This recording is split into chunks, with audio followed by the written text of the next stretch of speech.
Donc le thème de ce premier chapitre est la compréhension du plagiat. Donc comment est-ce qu'on fait pour découvrir un plagiat? Donc je vous montrerai un exemple, et puis ensuite les types de plagiat et les sanctions. Alors voici un exemple de master, donc de mémoire rendu dans le cadre d'un master recherche. Donc vous voyez, on a un texte ici qui est rédigé de manière scientifique et assez compliqué à lire.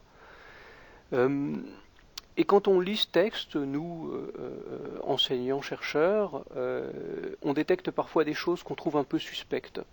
Donc il y a tout un tas de choses qu'on voit, par exemple des changements de style, la disparition soudaine de fautes d'orthographe qu'on voyait tout le temps. Bref, quand on voit ce texte, on se pose des questions, on se dit tiens, c'est bizarre, on a l'impression de voir un morceau qui ne fait pas vraiment partie du reste du rapport. Alors qu'est-ce qu'on fait dans ce cas-là? Eh bien, dans ce cas-là, on se pose des questions.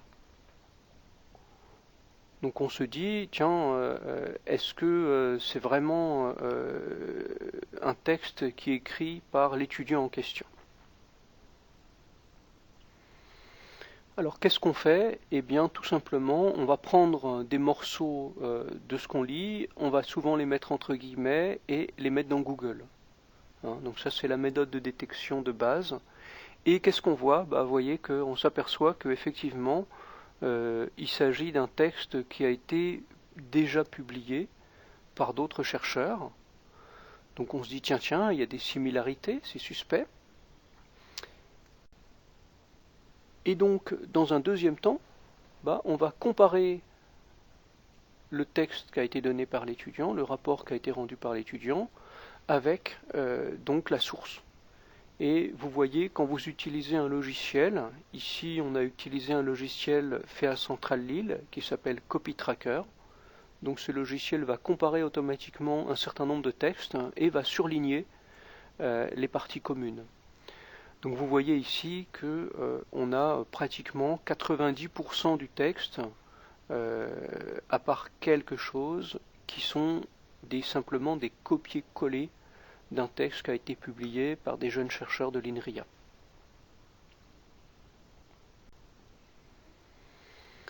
En d'autres termes, on est en présence de ce qu'on appelle le plagiat. Donc le plagiat, on le verra, il est multiforme, mais à la base, ça consiste à copier des choses qui ont été faites par d'autres. Et donc, c'est ce dont je vais vous parler maintenant. Alors, qu'est-ce que c'est que le plagiat? Quelques éléments de définition. Tout d'abord, je pense que vous savez tous ce que c'est, parce qu'on vous a tous demandé de rendre des travaux sur des sujets que vous ne connaissiez pas.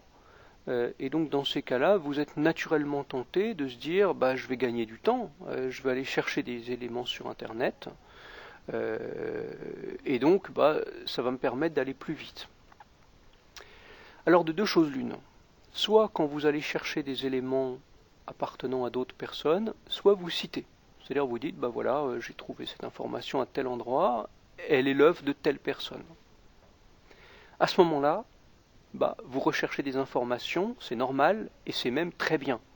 Vous le savez, tout le travail d'un chercheur dans les premières parties de son étude, c'est de faire ce qu'on appelle une revue de littérature, et donc d'aller regarder tout ce qui s'est fait dans le champ qui l'intéresse. Par contre, quand vous prenez ces idées et que vous ne les citez pas, à ce moment-là, vous procédez à un vol. Alors c'est un vol très particulier parce que c'est un vol de propriété intellectuelle. Donc vous ne volez pas réellement de l'argent ou des objets, mais vous prenez des idées et vous faites comme si c'était les vôtres. Et de ce fait, la personne qui a produit les idées, vous la volez. Vous faites ce qu'on appelle un vol intellectuel. Alors on peut plagier tout un tas de choses.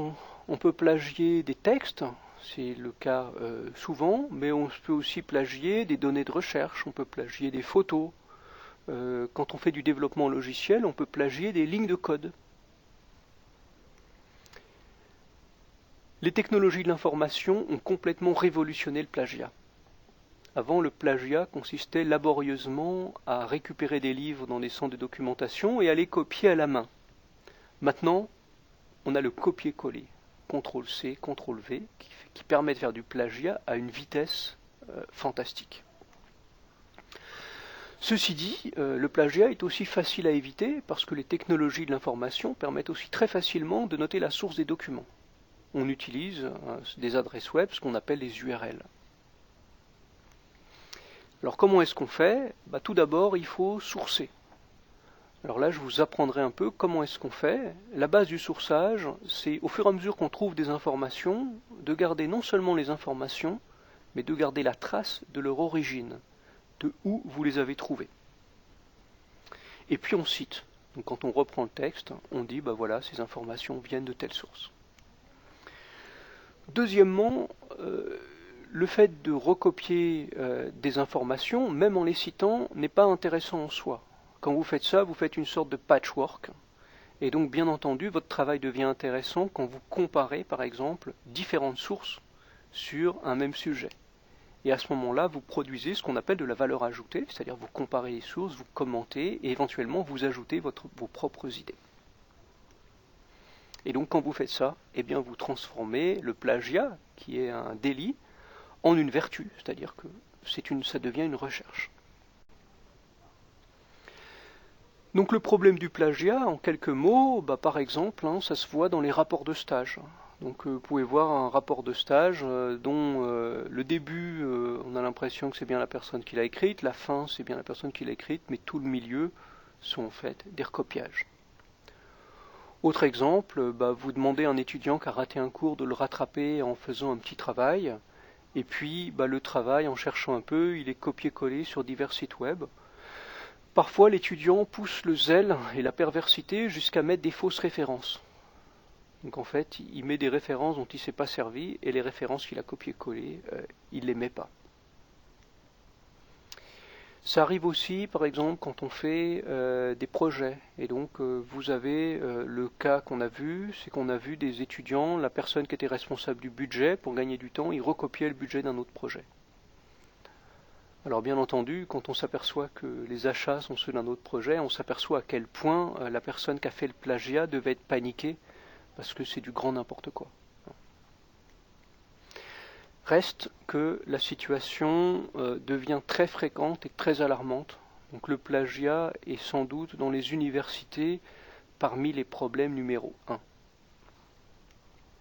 Donc qu'est-ce qui se passe? Qu'est-ce que vous risquez? Exemple d'une étudiante qui avait fait sa dernière année d'études dans une université américaine. Elle a fait du plagiat une fois, on l'a prévenue. Elle a fait du plagiat une deuxième fois, elle a été virée. Donc ça c'est assez simple. Vous avez une chance. Les situations qu'on a aussi, c'est des redoublements dus à ces situations-là. Et puis également, donc dans le cas spécifique des étudiants qui font de la recherche, le plagiat est considéré comme quelque chose d'extrêmement grave dans le milieu de la recherche, parce que dans le milieu de la recherche, les gens, ce qu'ils produisent essentiellement, c'est des idées.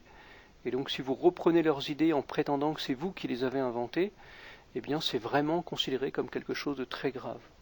Donc dans le cas d'un master recherche, vous ne validerez pas le master recherche si vous êtes convaincu de plagiat. Concrètement, comment est-ce qu'on fait pour plagier? La source de plagiat, bien sûr, la plus puissante, c'est Internet. Internet, aujourd'hui, c'est 28 milliards de pages. Donc vous imaginez que vous avez accès au bout de vos doigts à la plus grande bibliothèque du monde. Le plagiat à l'ancienne consiste à récupérer des choses qui sont surplagiées sur papier, donc des livres ou des articles, et à les recopier. Il existe aussi d'autres manières de trouver des textes. Par exemple, trouver des textes qui sont en intranet mais pas sur Internet. Ou trouver sur une clé USB le rapport d'un stagiaire des années précédentes. Ou trouver des textes qui sont accessibles mais pas vraiment sur Internet. Par exemple, limités aux gens qui ont certains abonnements. Donc ça, c'est ce qu'on appelle la littérature des documents gris. Donc c'est des documents qu'on ne va pas trouver facilement, mais qui sont quand même en format numérique. Ensuite, on peut faire du plagiat interne. Donc le plagiat interne consiste souvent à se repasser des travaux d'un étudiant à l'autre. Donc ça arrive fréquemment pour les TP d'informatique sur des lignes de code. Il y a une dernière forme de plagiat très originale qui est l'autoplagiat. Donc l'autoplagiat consiste en fait à recycler des choses que vous avez déjà faites. Donc dans une certaine mesure, c'est pas un vol, puisqu'on ne peut pas se voler soi-même, mais c'est du recyclage. C'est-à-dire que vous resservez des travaux que vous avez déjà publiés. Alors ça arrive beaucoup dans le cas des chercheurs. Les chercheurs en fait qui publient une découverte et qui la publient une deuxième fois dans une autre revue. Quelles sont les sanctions? Alors on trouve tout un tas de sanctions quand on cherche un peu, donc exclusion pour 6 mois de l'université, dans un autre cas exclusion de 2 ans mais avec sursis. Donc avec sursis, ça veut dire que si vous recommencez à ce moment-là, la première sanction sera appliquée automatiquement. Et puis 1 an d'exclusion de l'université. Donc dans le domaine universitaire, le plagiat est quelque chose qui est particulièrement grave, je le répète. Alors bien sûr, c'est facile de dire qu'il ne faut pas plagier et que c'est puni, mais finalement, d'où est-ce que ça vient le plagiat? Quelles sont les causes? Eh bien, il y en a plusieurs. Alors, en général, quand on reçoit l'étudiant qui a plagié et qu'on lui demande de s'expliquer, il va invoquer un certain nombre de raisons. Alors la première raison, c'est je ne savais pas. Pourquoi est-ce qu'il a fait un livre s'il ne voulait pas qu'on recopie son travail? Alors oui, bien sûr, il a fait un livre, il voulait qu'on recopie ses idées, mais il voulait qu'on le cite. Deuxième raison, c'est la mauvaise organisation. En gros, c'est dans la gestion de l'emploi du temps, on vous dit il y a quelque chose à rendre, vous avez plein d'autres choses à faire, vous attendez, et puis finalement, comme il faut rendre un travail et qu'il reste peu de temps, le copier-coller, ça va beaucoup plus vite.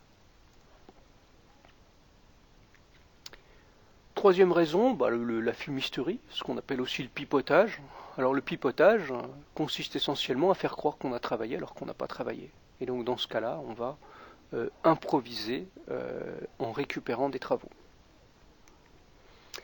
Quatrième raison, le fait qu'on vous donne des choses à faire qui sont difficiles. Et donc bien entendu, c'est difficile de faire des recherches par soi-même, ça prend beaucoup de temps. Et donc, on gagne quand même beaucoup de temps en prenant le travail des gens qui ont déjà bien réfléchi. Enfin, on a un dernier type de plagiat qui concerne essentiellement les étudiants étrangers. Et donc, on a ça beaucoup, typiquement avec les étudiants asiatiques, qui ont beaucoup de problèmes en langue, qui sont dans une culture qui valorise finalement le recopiage, et donc ils vont dire j'écris mal le français et donc ça va beaucoup plus vite, je recopie le travail d'un autre.